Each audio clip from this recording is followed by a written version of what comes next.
मैं कहना चाहूँगा, शब्द बोलूँ, यादों के झरोकों से। ईश्वर अपना किया कार्य कैसे कराता है, बिल्कुल सच्ची घटना है ये। और घटना है कि आज से करीबन 30 साल पहले की शायद, क्योंकि उनका पुनर्जन्म हो चुका। तो वो जो लड़की अब है, जो लड़की है, वो शायद 30 साल की होगी। ये बात है मेरी सबसे छोटी मौसी की। हम लोग उनको निन्नी मौसी बोलते थे। तो वो सबसे छोटी थी। एक बार मुझे कोई शक्ति बार बार कुरेदे कि जा अपनी मौसी को देखने जा। मेरी मौसी रहती थी W101 ग्रेटर कैलाश पार्ट 1 में। अब मेरी मौसी जरूर थी मैं, लेकिन मुझे ये मालूम था मेरी मौसी मेरे सबसे बड़े भाई श्रवण कुमार को शायद ज़्यादा अटैच थी, मुझे ऐसा लगता था। लेकिन खैर वो अलग बात थी। मुझे कोई ऊपरी शक्ति फोर्स करती रही कई दिन कि जाओ अपनी मौसी को देखने जाओ। खैर मैं अपनी पत्नी के साथ गया, और वो मेरी मौसी उस वक्त क्या, वो अपने समय में काफ़ी मोटी थी, करीब मेरे ख्याल से 100 किलो वजन होगा, लेटी हुई, और ऐसी कि वो उठ नहीं सकती थी। अब क्या करें, वो हम परेशान हुए कि ये मौसी मिली है, बहुत उन्होंने सेवा की, समोसे वगैरह उस पर खिलाए, मुझे याद है मेरी पत्नी को। और हम आ गए देखने के बाद। मुझे ख्याल आया इनका इलाज तो करना बहुत ज़रूरी था। तो उनकी एक लड़की और एक लड़का, लड़के का नाम उमेश, उसकी पत्नी बम्बई की है, वो अभी हैं, और हाई फाई घर की थी। जो भी हो, शायद मेरी मौसी से उनकी कम बनती थी, या जो भी था, वो सेवा उनकी न पा सकी।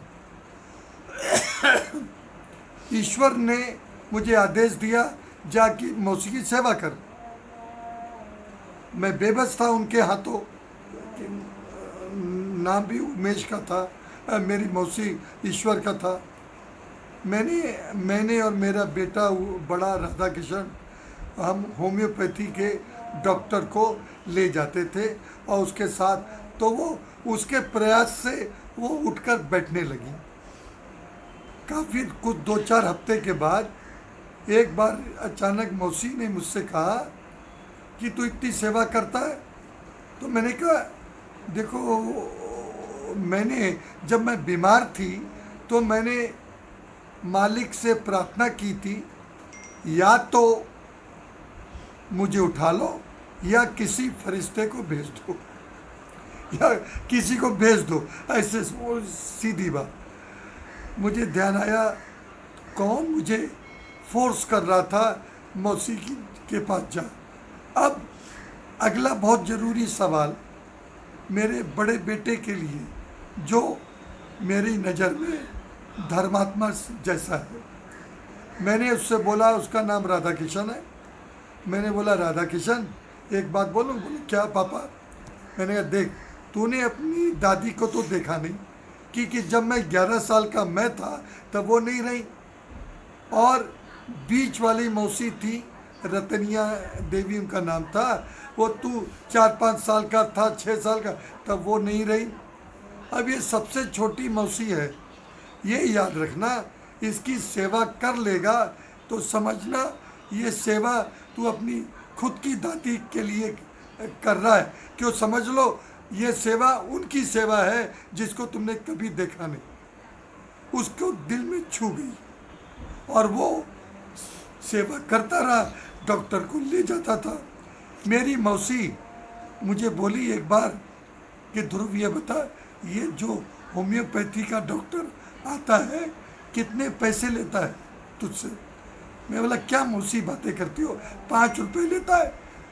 मैं तुमसे 5 रुपए लूँगा। बोलता है झूठ बोलता है तू झूठ बोलता है कि ये 5 रुपए लेता, कभी नहीं। लेकिन मेरी मौसी बड़ी पानीदार थी। वसीयत में एक बार उन्होंने मुझसे वसीयत लिखाई। वसीयत में उन्होंने उस डॉक्टर के लिए शायद मेरे ख्याल से 5,000 रुपये या 10,000, मुझे ध्यान नहीं, उन्होंने लिखवाए कि उसको दे देना।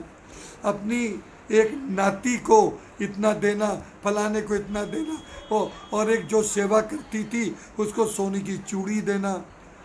मैंने जब समय पे वो मेरी मौसी नहीं रही, और जब था तो वसीयत मेरे पास थी। मैंने अपने कजिन उमेश को बोला, देख तेरी माँ की वसीयत मेरे पास है और उनकी वसीयत से तुम उनका काम कर दो ताकि बहुत अच्छा होगा। उसने बात उसको समझ में आई। उसने जो रुपए बोले मैं उनको